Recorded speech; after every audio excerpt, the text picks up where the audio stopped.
In the next episode of The Lonely Man's Tragic Life, John struggled to come to terms with the fact that he was trapped in the haunted cabin and under the control of the malevolent forces within it. He spent his days wandering aimlessly through the woods, consumed by his grief and despair. As time passed, John began to notice strange and unsettling changes in himself.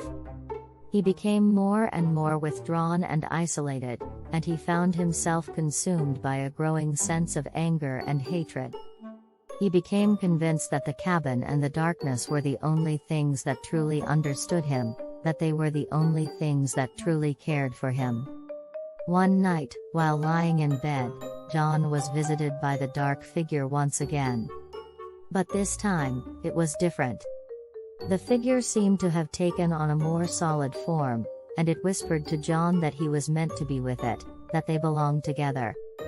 John felt a sense of calm wash over him as he realized that the figure and the cabin were his only family now, the only thing that truly cared for him. He knew that he would never be able to leave and that he would spend the rest of his days trapped in the grip of the darkness. John's tragic descent into madness had reached its final stage, and he had fully accepted his fate. He spent the rest of his days in the haunted cabin, lost in the darkness and consumed by his grief and despair. He was never seen or heard from again, and it is said that his ghost still haunts the cabin to this day.